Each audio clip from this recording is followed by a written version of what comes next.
Welcome to our channel. Enabling SafeSearch in Chrome helps filter explicit content from search results, creating a safer browsing experience. Here's the simple way to turn it on.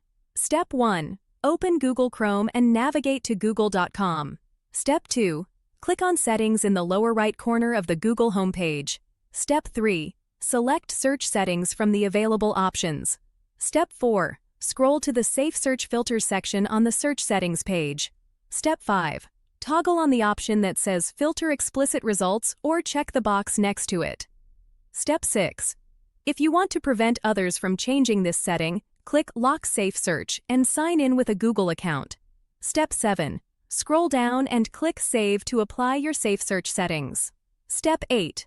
Perform a test search to verify that SafeSearch is active and filtering inappropriate content from your results. The filter icon should be visible in search results. Don't forget to like this video and subscribe to our channel.